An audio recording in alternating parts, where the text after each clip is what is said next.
오늘 말씀의 제목 한번 따라해 보실까요? 우리의 소망 예수 그리스도. 1926년 일제강점기, 너무나도 어려운 시절이었죠. 그 시절에 한 편의 시가 발표가 되었는데 많은 사람들의 마음을 울렸습니다. 아마 한 번쯤은 들어보셨을 것입니다. 지금은 남의 땅 빼앗긴 들에도 봄은 오는가. 나는 온몸에 햇살을 받고 푸른 하늘 푸른 들이 맞붙은 곳으로 가르마 같은 농길을 따라 꿈속을 가듯 걸어만 간다. 입술을 다문 하늘아 들아, 내 맘에는 나 혼자 온 것 같지를 않구나. 네가 끌었느냐 누가 부르더냐, 답답하러 말을 해다오. 네, 뒤에 더 있지만 시간 관계상 여기까지만 읽겠습니다. 여러분 혹시 들어보셨어요? 들어보셨습니까? 바로 민족 시인 이상화 선생님의 빼앗긴 들에도 봄은 오는가라는 시입니다. 이 시는 조국의 주권을 빼앗긴 식민지하의 우리 민족의 현실을 빼앗긴 들에다가 비유를 하면서, 또한 계절적으로는 봄이 왔지만 우리 민족에게는 전혀 봄이 올 것 같지만 않은 그 안타까운 현실을 아픔으로 표현한 시가 바로 이 시입니다. 정말 다시는 이 땅에 이런 아픈 역사가 반복되어서는 안 될 줄 믿습니다. 요즘 나라가 많이 어렵다, 힘들다, 그렇게 이야기를 많이 합니다. 정말로 조국을 사랑하는 사람이라면 나라를 위해서 기도하겠죠. 이 나라, 이 민족을 위해 우리가 눈물로 기도하는 저와 여러분 되기를 간절히 소망합니다. 그런데 오늘 우리가 살펴본 성경 역사 가운데서도 우리와 비슷한 아픔을 겪은 나라가 있었습니다. 바로 남유다 나라입니다. 남유다는 어떤 나라였습니까? 하나님께서 다윗과 언약을 맺고 그 약속 위에 서 있었던 나라입니다. 내 집과 내 나라가 영원히 보존되고 내 왕위가 영원히 견고하리라, 그렇게 하나님께서 말씀하시고 약속하신 나라가 바로 이 남유다 나라였습니다. 그런데 그렇게 하나님 앞에 믿음으로 살려고 몸부림쳤던 이 다윗 이후에 그의 후손들이 하나님의 말씀에 불순종하고 점차 하나님으로부터 멀어졌습니다. 그랬더니 결국에는 나라를 잃는 고통을 당하고 말았습니다. 당시 세계 무대의 신흥 강국으로 떠올랐던 바벨론에 의해서 BC 586년에 예루살렘 성이 함락되고 멸망당하고 말았던 것입니다. 하나님의 말씀에 불순종하고 범죄 타락한 결과 아주 처절한 그 아픔 가운데 거하고 말았습니다. 이제 남유다의 상황은 몹시 피폐해졌습니다. 나라를 빼앗기고 수도 예루살렘도 폐허가 되어버렸습니다. 많은 사람들이 포로로 끌려갔습니다. 마치 일제강점기 시대의 우리나라의 현실과 비슷했을 것입니다. 또 6.25 전쟁 이후에 폐허가 된 우리나라의 그 모습들과 너무나도 비슷했을 것입니다. 이제 더 이상 그들에게는 소망이 없는 것 같아 보였습니다. 그들에게 더 이상 봄은 찾아오지 않을 것만 같았습니다.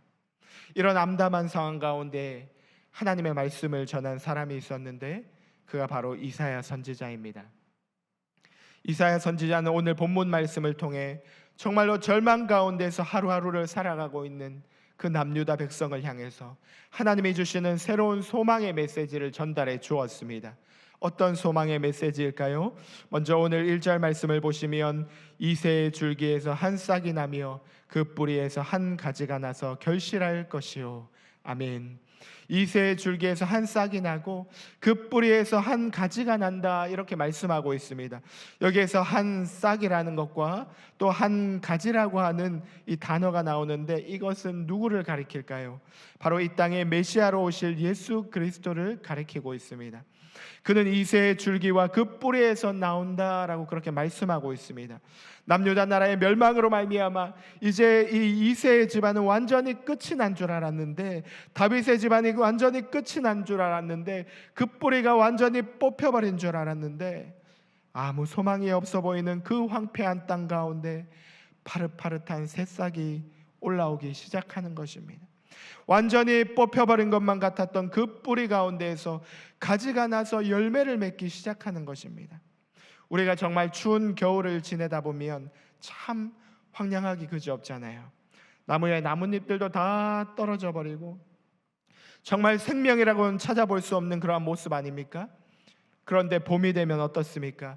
언제 그랬냐는 듯이 땅 속에서 파릇파릇 새싹이 돋아나오고 나무에서 나뭇잎이 새롭게 피어나오는 것을 보면서 참 정말 생명의 신비가 이런 것이구나 하는 것을 우리가 느끼게 됩니다. 지금 남유다의 현실도 마찬가지였습니다.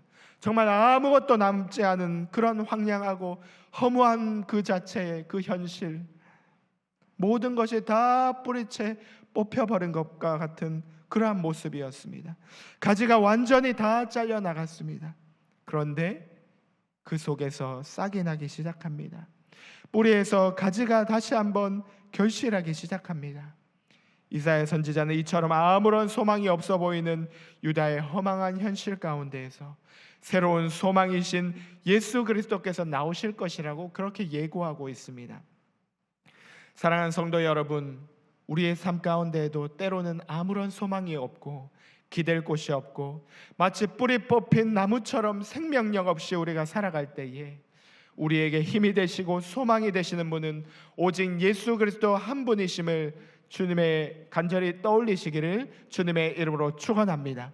비록 우리의 인생이 현재 눈앞이 캄캄하고 아무것도 보이지 않는 그런 터널 가운데 있다 할지라도 빛 대신 예수 그리스도를 우리가 바라보기만 한다면, 그 예수님 앞에 우리가 나아간다면 우리의 앞길이 환하게 비치고 삶의 희망이 보이고 어둠의 그림자가 떠나가게 될 줄로 믿습니다. 이번 한 주간 우리가 살아갈 때에 생명력을 잃어버린 내 삶 가운데 한 줄기 싹으로 찾아오신 예수님을 꼭 만나는 사랑하는 복된 여러분들 다 되시기를 주님의 이름으로 축원합니다. 그런데 오늘 본문 2절을 보시면 그의 위에, 예수 그리스도 위에 여호와의 영이 강림한다라고 그렇게 말씀하고 있습니다.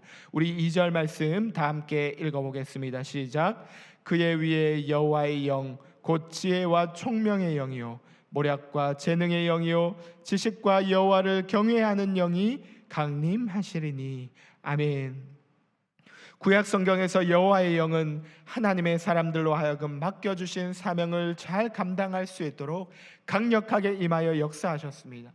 출애굽 당시에 모세에게 임하셨고, 가나안 정복 전쟁 당시에는 여호수아에게 임하셨고, 때로는 사사들에게, 때로는 왕과 선지자들에게 임하셔서 하나님의 대리자로서 하나님의 뜻에 맞게 일하도록 하셨습니다. 사무엘상 16장 13절 말씀을 보시면 사무엘이 기름 뿔병을 가져다가 그의 형제 중에서 그에게 부었더니 이날 이후로 다윗이 여호와의 영에게 크게 감동되니라. 아멘. 우리가 잘 아는 다윗 또한 여호와의 영에 크게 감동되어 하나님을 믿는 그 믿음 안에서 이스라엘 나라를 평화롭게 잘 다스렸다는 것을 우리가 알 수 있습니다. 이사야 선지자는 이제 하나님의 영이 장차 오실 메시아 예수 그리스도께 임하셔서 다윗이 이스라엘을 평화로 통치하였던 것처럼 평화와 공의로 세상을 통치하게 될 것이라고 그렇게 선포하고 있습니다. 또한 여호와의 영은 회복해 하시는 영이기 때문에 정말로 쓰라린 상처 가운데 있는 이 유다 나라를 치유하시고 다시금 회복시키실 것을 말씀하고 있습니다.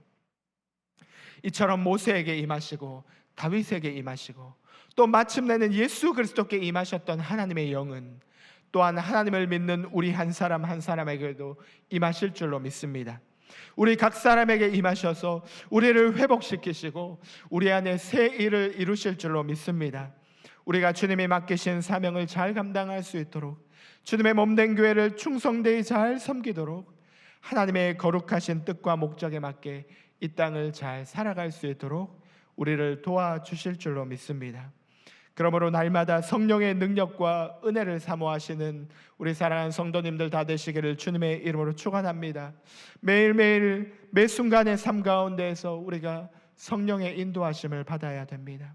성령의 다스리심을 받아야 됩니다. 그렇지 않으면 우리가 세상 가운데서 낙심할 수 있습니다. 좌절할 수밖에 없습니다. 포기하고 싶은 그런 순간들이 너무너무나도 우리의 삶 가운데 많이 있습니다. 그렇지만 우리가 성령의 다스리심을 받고 성령의 인도하심을 받아 살아간다면 오히려 그 가운데서도 세상을 능히 이기는 그리스도인으로 살아갈 수 있을 줄로 믿습니다.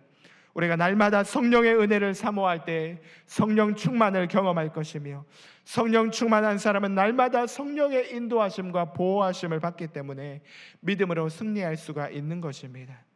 한 주간의 삶 가운데 날마다 성령의 인도하심을 구하시고 믿음으로 승리하는 복된 걸음들 다 되시기를 주님의 이름으로 축원합니다.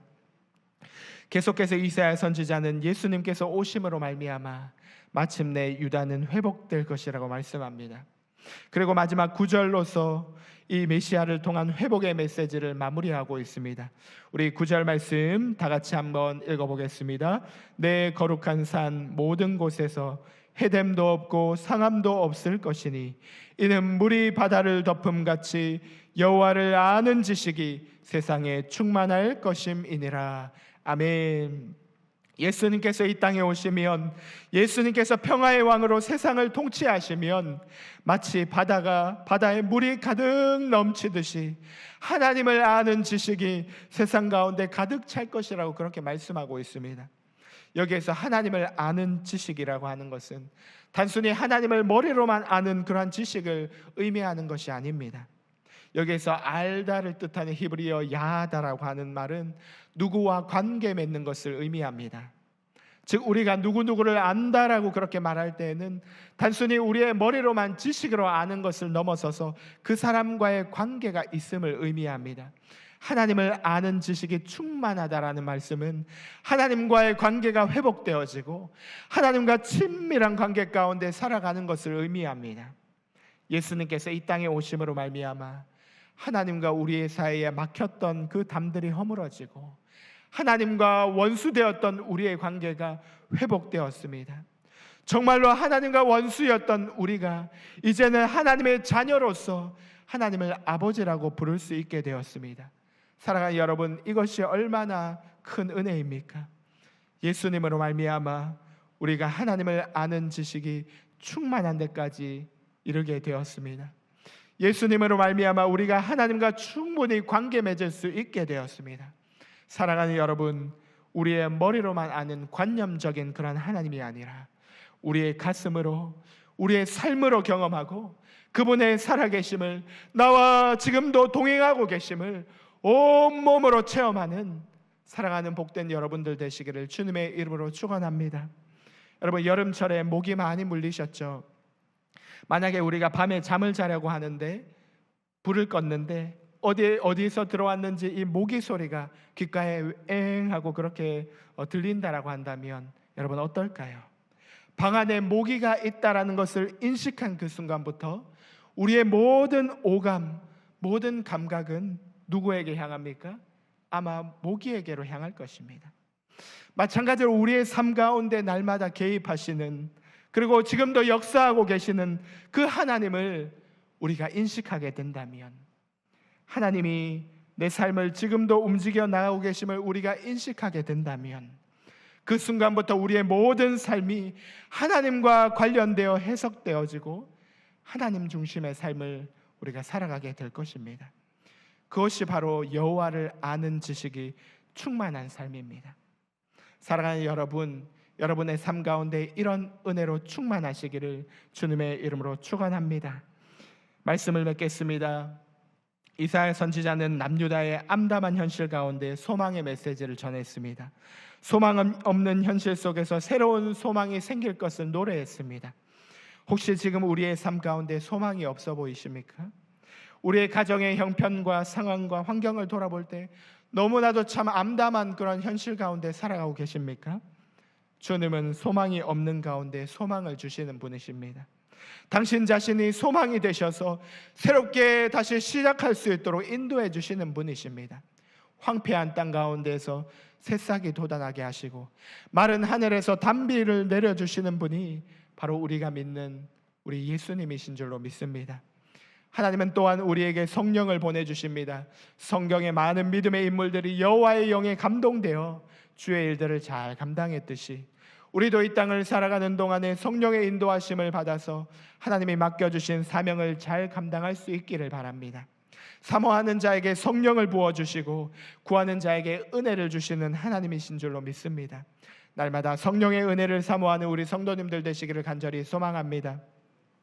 마지막으로 예수님은 우리를 회복시키시는데 특별히 하나님과의 단절되었던 관계를 회복시키십니다. 우리 안에 하나님과의 관계가 회복되어지는 길은 오직 예수 그리스도를 믿음으로 바라보는 것입니다. 혹시 내 안에 죄로 말미암아 주님과 멀어져 있다면 이 시간 예수 그리스도의 보혈을 의지하고 회개함으로 나아갑시다. 혹시 계속해서 기도가 잘 되지 아니하고 뭔가 하나님과 꽉 막혀 있는 것처럼 그렇게 느껴진다라고 한다면 하나님과의 관계가 회복될 수 있도록 이 시간 눈물로써 기도할 수 있기를 바랍니다. 오늘 이 순간에도 우리가 바라보아야 할 한 분은 오직 예수 그리스도이십니다. 우리의 유일한 소망 되시는 그 예수 그리스도를 바라보며 믿음으로 달려가는 복된 한 주간의 모든 걸음들 되시기를 우리 주 예수 그리스도의 이름으로 축원합니다. 아멘. 우리 함께 오늘 주신 말씀을 붙들고 합심하여 1, 2분간 통성으로 기도하겠습니다. 사랑의 하나님 아버지, 참 감사합니다. 하나님 아버지, 오늘 이 거룩하고 복된 주일 아침에 주의 전으로 나와 하나님 앞에 예배할 수 있도록 인도하여 주시니 감사합니다. 예배로 시작하는 이 하루를 하나님께서 온종일 하나님의 놀라운 은혜와 섭리로 간섭하여 주시고 우리의 모든 걸음걸음들을 인도하여 주실 줄로 믿습니다. 오늘도 우리에게 주신 말씀을 통하여 우리가 도전받게 하시고 그 말씀이 하나님 아버지 우리의 한 주간의 삶을 인도하고 하나님 아버지 우리의 삶을 변화시키는 놀라운 하나님의 말씀으로 아버지 하나님 작동하고 역사할 수 있도록 인도하여 주시옵소서. 하나님 아버지, 참으로 소망 없는 현실 가운데 하나님 우리에게 소망을 주시는 분은 오직 우리가 믿는 예수 그리스도 한 분밖에 없음을 고백합니다. 그 주님을 우리가 바라볼 수 있도록 인도하여 주시옵시고 날마다 그 아버지 예수 그리스도 앞으로 나아갈 수 있도록 하나님 아버지 은혜를 내려 주시옵소서. 하나님 아버지, 성경의 많은 믿음의 인물들이 여호와의 영에 감동되어 주의 일들을 잘 감당하였듯이 우리도 이 땅을 살아가는 동안에 날마다 성령의 인도하심을 받아 하나님께서 맡겨주신 그 사명들을 잘 감당하게 하여 주시옵소서. 우리가 하나님 아버지 성령의 은혜를 사모합니다. 하나님 아버지, 우리에게 성령을 물붓듯이 부어주시옵시고 성령으로 충만한 삶을 살아갈 수 있도록 인도하여 주시옵소서. 하나님 아버지, 우리를 회복시켜 주시옵소서. 하나님과의 단절되었던 관계가 회복되어지게 하여 주시옵소서. 하나님 아버지, 혹시 우리 안에 있는 죄로 말미암아 주님과 멀어져 있다면 이 시간 예수 그리스도의 보혈을 의지함으로 하나님 앞으로 나아가게 하여 주시옵소서. 예수 그리스도의 그 십자가 앞으로 나아가게 하여 주시옵시고 하나님과의 관계가 온전히 회복되어지고 온전히 주님만 바라볼 수 있는 그런 복된 걸음들 될 수 있도록 아버지 역사하여 주시옵소서. 하나님 아버지, 우리와 함께하여 주시기를 간절히 소망합니다. 사랑의 하나님, 감사합니다. 이 시간도 말씀을 통하여 우리의 소망 되시는 예수님에 대하여 함께 은혜 나누게 하시니 감사합니다. 그 옛날 남유다 백성들의 암담한 현실 가운데에서 이사야 선지자를 통해 주셨던 그 소망의 메시지가 오늘 살아가는 우리의 마음 가운데도 들려지게 하여 주시옵소서. 아무런 소망이 없는 우리의 삶 가운데 예수 그리스도께서 한 줄기 빛으로 찾아와 주셔서 예수님을 온전히 바라봄으로 우리의 모든 절망이 소망으로 바뀌어지게 하여 주시옵소서. 또한 많은 믿음의 사람들이 하나님의 영에 의해 감동되었던 것처럼 우리도 날마다 성령으로 충만하여져서 주님께서 맡겨주신 일들을 믿음으로 잘 감당하게 하여 주시옵소서. 이 시간 하나님과의 막혔던 관계도 다시금 회복되어지고 다시 믿음으로 일어설 수 있는 힘과 용기를 허락하여 주시옵소서. 우리의 참 소망 되시는 예수님의 이름으로 기도합니다. 아멘. 주 예수 그리스도의 은혜와 하나님 아버지의 한없는 사랑과 성령의 교통하심이 내 삶의 유일한 소망 되시는 오직 한 분 예수 그리스도를 바라봄으로 모든 절망을 이기고 믿음으로 승리하는 복된 걸음을 걷기를 소원하는 사랑하는 일부 예배를 드리는 모든 성도님들과 저들의 가정과 일터와 주님의 몸된 교회 위에 이제로부터 영원토록 함께 있을지어다. 아멘.